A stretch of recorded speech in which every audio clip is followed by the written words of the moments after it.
Pues bienvenidos al Centro de Yoga Sivananda.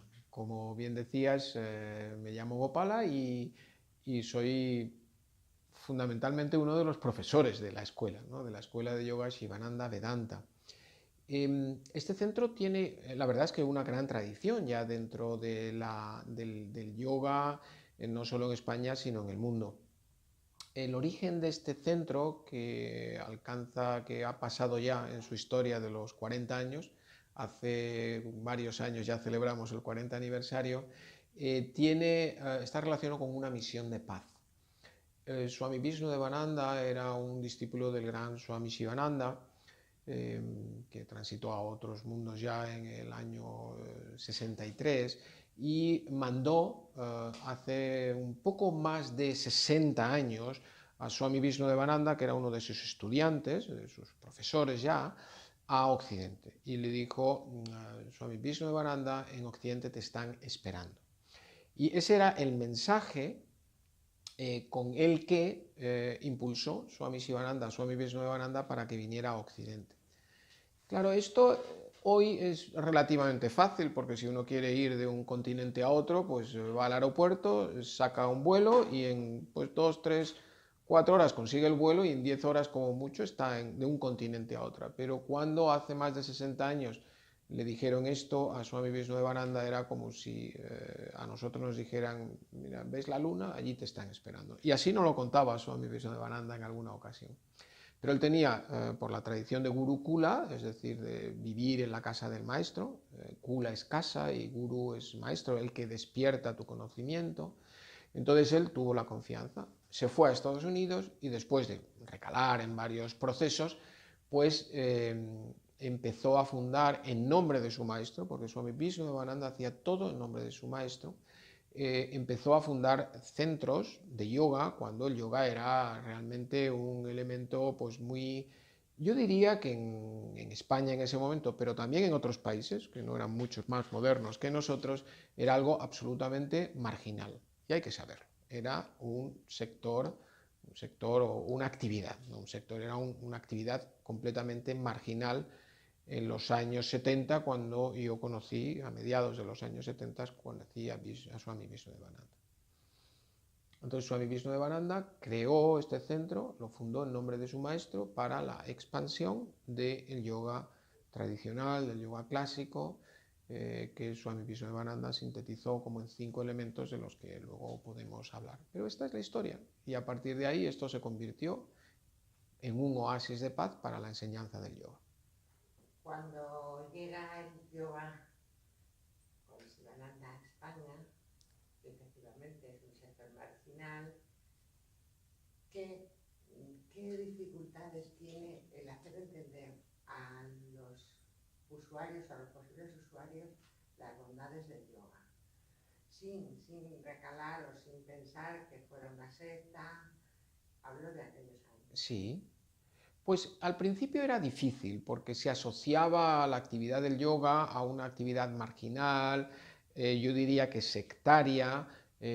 Recordemos que en 1973, que es cuando recaló Swami Vishnudevananda, todavía vivíamos en un sistema político ya legendario en el que obviamente no existían las libertades de pensamiento, de credo, de palabra que existen hoy. Hoy las damos por hechas, pero en esos años no eran tales. Y por tanto hubo que tener, yo era muy jovencito entonces y no participaba obviamente de las responsabilidades que hoy tengo como profesor en la escuela. Pero entonces era muy marginal y bueno, pues incluso yo recuerdo pues que en los primeros lugares, pues los vecinos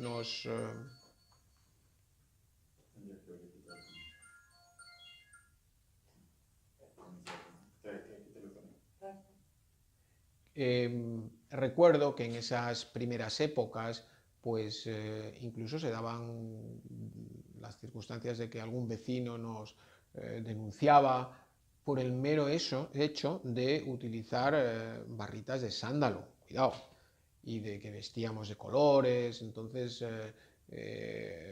pues sí recuerdo que en las primeras épocas incluso pues esas denuncias tuvieron unos efectos y es que bueno pues que la policía venía a investigar alguna incluso pequeña detención, bueno, cosas nada muy graves, porque luego evidentemente nosotros no hacíamos nada en contra de nada, ni de nadie, sino a favor de la gente y de la salud de las personas.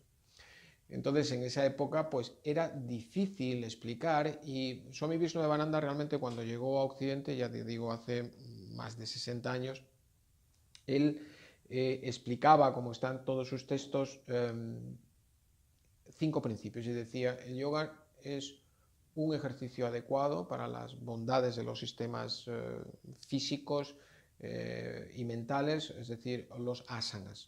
Entonces explicaba y partía de los asanas. Luego explicaba la respiración, la importancia de la respiración, de las técnicas del pranayama.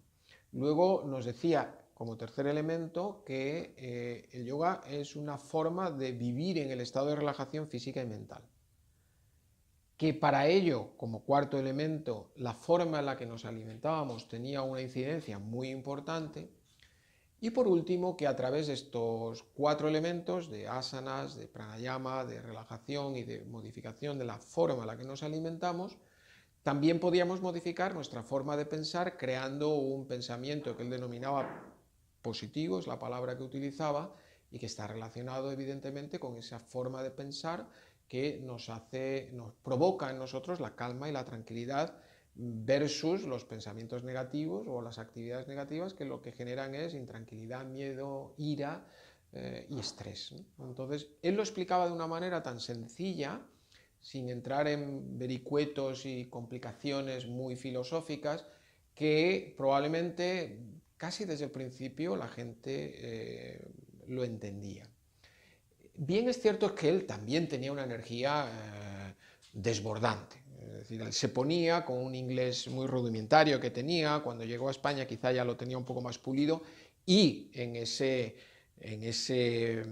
forma graciosa que tenía, pues explicaba las cosas muy claras y atraía mucho. Tenía un gran don de gentes, pero porque, bueno, estamos hablando de mediados de los 70, en el que por aquí no venía nadie de la India era una gran desconocida y el yoga aún más. Entonces explicaba las cosas muy claras, atraía a muchas personas, y he de decir que en esa época maestros, no digo que aquí había algún profesor, que sí existía algún profesor en aquella época, o personas que enseñaban yoga, pero en el formato clásico de la enseñanza del gurukula, del maestro y discípulo, pues no existían, ¿no?, en España. Entonces pues era muy atractivo y era el único que venía, y entonces pues cada vez que llegaba pues eran ríos de personas las que venían a visitarle. Pero lo explicaba de una manera muy sencilla, como yo he intentado, con mis palabras obviamente, pues trasladártelo a ti. Esos 5 puntos son los que enseñó, y eso lo entendió la mayor parte de personas, y poco a poco pues bueno, las cosas fueron a más fácil cada vez, sin que fuera de un día para otro, ¿eh? Que crear un espacio como este pues no deja de entrañar dificultades. Pero bueno, todos lo hacemos de manera servicial, según la tesis del Karma Yoga, de manera desinteresada, y bueno, yo creo que esta es la clave. Muchos de nosotros tenemos otras profesiones, o casi todos los profesores combinan con otras actividades, y así funciona, con mucha vocación de servicio. Bien, en el siglo XXI, en el año 19 de este siglo, cuando alguien pasa por la calle y entra sin saber qué se espera de yoga. Pues cuando entran, yo creo que en una escuela de yoga clásica como esta, en la que no hemos ni, esto es quizá relevante decirlo, no hemos ni añadido ni quitado nada de la tradición. Tal como Swami Shivananda y también el maestro y los maestros de Swami Shivananda, como Swami Shivananda especialmente se lo trasladó a Swami Vishnudevananda, nosotros lo hemos compartido. No añadimos ni quitamos nada. Entonces, ¿qué es lo que espera un estudiante cuando viene aquí? Bueno, normalmente muchos de los estudiantes que vienen a la escuela de Yoga Shivananda Vedanta lo que buscan es un lugar que tenga unas garantías relacionadas con la tradición.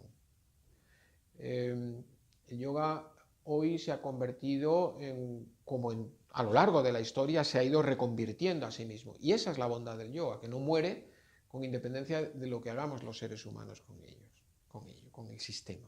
Y esa es la gran bondad del yoga, que el yoga se adapta a todos los espacios, todos los territorios, a todos los tiempos, y siempre da más de lo que uno puede esperar.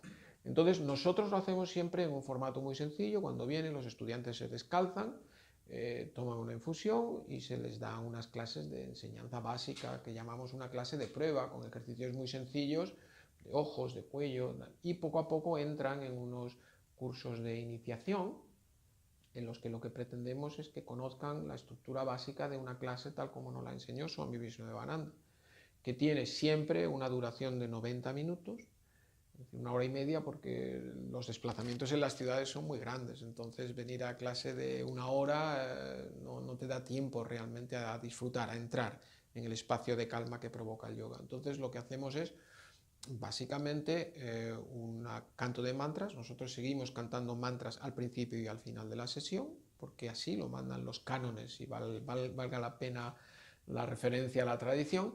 Luego una sesión de descanso a través de Savasana, básicamente como postura básica de relajación. Y después de ese momento, viene una secuencia de pranayama, de ejercicios de respiración clásicos, Anuloma Viloma y Kapalabhati, básicamente como rudimentos de las técnicas avanzadas de pranayama.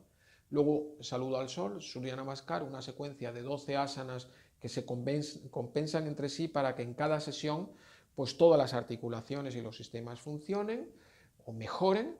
Y por último otra sesión de descanso en Savasana, de relajación final, que acaba también con una pequeña canto de mantras, ¿no?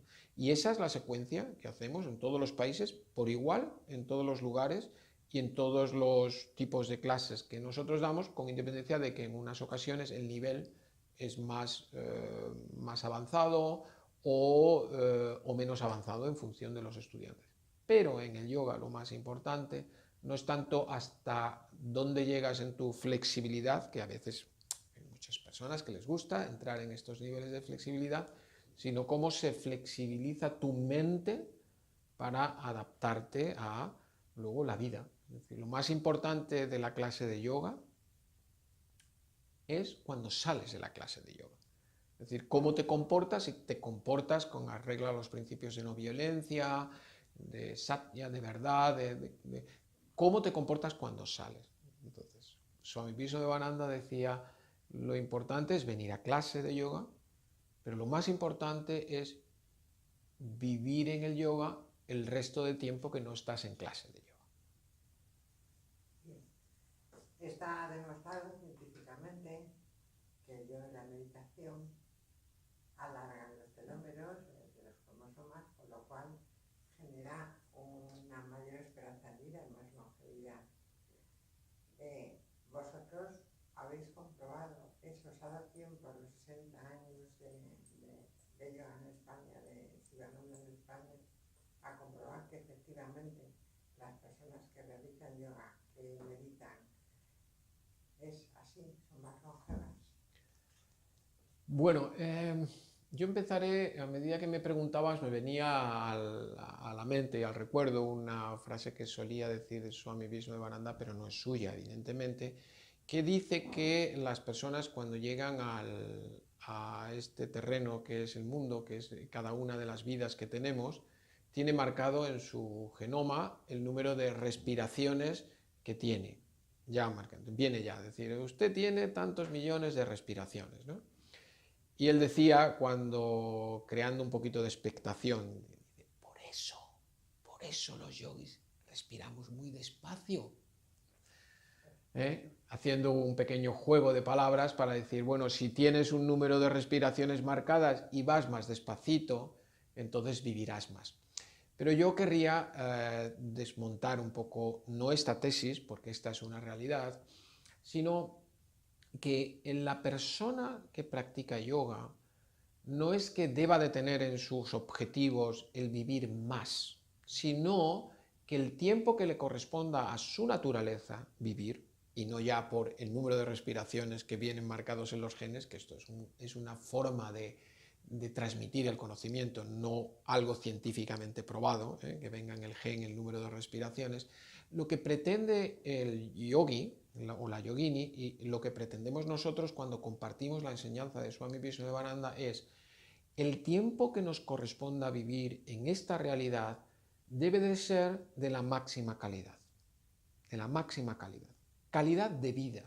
Entonces, lo que sí está probado, Swami Vishnudevananda, en tiempos de que él vivía, él falleció, él transitó a otros espacios, espero que el de su realización personal, en el año 93. Sobre todo en las épocas medias de su vida, él invitaba sobre todo, bueno, pues porque se ponía en duda la efectividad, entonces invitaba a científicos de todo el mundo a que nos pusieran electrodos por la cabeza mientras meditábamos, nos hacían muchas pruebas y test de antes y después de las clases. Le preocupaba sobre todo mostrar al mundo que eso era así, y eso se demostró. Ahora mismo está demostrado científicamente que la práctica del yoga y de la meditación solo tiene bondades para todos los sistemas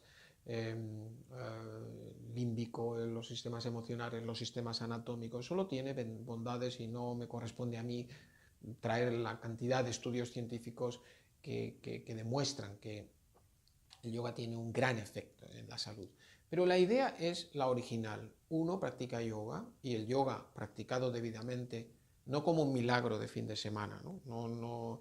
A nosotros nos gusta, incluso cuando presentamos el yoga en las jornadas de puertas abiertas que hacemos pues, sistemáticamente para enseñar la escuela, decimos que el yoga no es una actividad milagro, ¿no? Hoy vivimos en un mundo en el que todo tiene que ser muy rápido, y hay mucha anuncio, ¿no? De que puedes venir y en un par de fines de semana te despierto la kundalini, aparecen los chakras iluminados. Mira, Swami Shivananda apenas hablaba de la kundalini, apenas hablaba de los chakras y de las energías, porque eso corresponde a estados depurados, es decir, hasta que no pasas muchos años haciendo asanas y pranayamas y kriyas y tal, no vale mucho la pena estar jugando. Entonces siempre decimos paciencia, constancia, disciplina. Y sabemos que estos tres elementos, paciencia, constancia y disciplina, no venden mucho, porque la mayor parte de los seres humanos hoy en nuestra sociedad lo que quiere es rápidamente obtener resultados. El yoga y su práctica implica obtener resultados rápidos. La verdad es que una práctica sistemática durante un breve tiempo mejora tu calidad de vida, sin duda. Pero la consecución de los objetivos sagrados del yoga, que es la realización del ser, el darse cuenta de que no existe una separación entre yo y tú, entre nosotros y los demás, esa percepción, esa experimentación de la no separabilidad, permíteme la expresión, de la no separabilidad de las almas entre sí, a ver, eso no se consigue en un fin de semana, ni en 2, ni en 3. Requiere... yo no quiero desanimar a los que empiezan en la práctica del yoga, pero a veces requiere incluso varias vidas. Entonces, nosotros dejamos claro eso desde el principio. La práctica es muy beneficiosa, pero necesitas tiempo. Y eso, a veces eso hoy es lo más difícil. Bien. Entonces, cuando uno quiere ser profesor de yoga, formarse para ser profesor de yoga, realmente necesita tener una larga experiencia como practicante antes de ser profesor. Bueno, aquí entramos en un terreno que en ocasiones puede ser un poco resbaladizo. La verdad es que iniciarse en la práctica del yoga es lo importante. Del yoga lo más importante, si yo tuviera que decir qué es lo más importante del yoga, yo diría practicar. Y no hay una práctica diferente entre el estudiante, entre comillas, y el profesor, o instructor, o profesor, o maestro. La práctica es la práctica para todos. Y requiere mucha paciencia, constancia y disciplina. Entonces, el paso de recibir clases a poder impartirlas, evidentemente requiere una experiencia.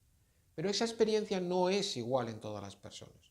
Hay personas que por su procedencia, por sus vidas anteriores o por lo que ha hecho en su vida, su karma le sitúa en una posición en la que con no pocos conocimientos, sino con poco tiempo, puede empezar a compartir yoga como instructor con otras personas. Swami Vishnudevananda no era muy estricto con eso. Ahora mismo todo está muy reglamentado y hay que formarse con 200 o 400 o 500 horas, pero ni siquiera 500 horas son suficientes, para nada. Lo importante en este proceso, porque no quiero entrar, digamos, en el ordenamiento jurídico que regula esta materia en España, la regulación, no quiero entrar, lo que quiero es advertir al escuchante que el yoga es para toda la vida. Entonces tú empiezas, en un momento dado generas las habilidades quizá necesarias o convenientes para poder compartir tu pequeño conocimiento. Y ahí está la clave, no dejas de practicar. Es decir, el instructor, el profesor, incluso pues los que son reconocidos como maestros, nunca dejan de practicar y nunca dejan, por tanto, de ser estudiantes. Con lo cual, el yoga es para toda la vida y no hay tanta diferencia entre el estudiante, el instructor, el profesor. Los yogis somos o intentamos ser yogis. Y yogi significa vivir en el yoga, vivir en la esencia de la relajación, de una alimentación cuidada, de unos principios éticos, de las yamas y los niyamas, que son la base de los sutras de Patanjali antes de entrar en asana y pranayama. ¿Qué es lo que sucede? Bueno, que en un centro de yoga, normalmente cuando llegas empiezas y te colocas de los 8 escalones en el tercero, que es asana, porque es lo más conocido. Si tú exigieras para empezar la práctica de yoga determinados principios éticos como la no violencia, el santosha, el contento, ahimsa, todos estos principios que están en la base ética, pues a lo mejor nadie se quedaría a hacer clases de yoga. Digo, ¿tú qué me estás contando? ¿Que yo tengo que cumplir el principio de no violencia para practicar yoga? No. O sea, uno empieza por ejercicios sencillos físicos, mentales, de respiración, y poco a poco vas presentando los principios éticos anteriores. Yo realmente no creo en el profesorado de yoga, ¿no? Aunque llevo ya muchos años ejerciendo como tal. Yo prefiero sentirme estudiante de yoga de maneras eternas, un poco como los tunos, ¿no? Que son estudiantes para toda la vida, ¿no? Que no dejan la universidad. Yo creo que el mejor profesor de yoga es el que no se cree que es profesor de yoga y sigue estudiando y, sobre todo, practicando cada día, en el amanecer. Bien, entonces invitamos a todos los que quieran asistir o tener una experiencia de yoga, no con yoga, yo creo que la experiencia es de yoga, no con yoga, ¿verdad? De yoga, una experiencia, bueno, de yoga o en el yoga, sí. Que se pase por el centro Yoga Sivananda Vedanta de Madrid, que será muy bien recibido y que empezará a tocar el mundo del yoga y seguro que se atrapa. Yo estoy convencido de ello. Esta es una escuela clásica, es una escuela en la que bueno, los profesores hacemos un servicio completamente desinteresado, que no significa que las actividades sean gratuitas, también tiene que quedar clara, es ahí toda una reversión de las cantidades que entregan los estudiantes para el mantenimiento del centro y de los ashram en todo el mundo, pero que se animen. Yo creo que lo mejor es llegar, tumbarse, descansar, respirar, hacer ejercicio, tomar una infusión, comer bien, y con el tiempo uno se da cuenta de que lo único importante en el yoga es practicar. Muy bien, pues muchas gracias, Gopala. Nada, un placer y seguro que venimos otra vez a verte por lo bien que nos has recibido. Pues nada, muchas gracias y bienvenidos a nuestra escuela, que es la vuestra.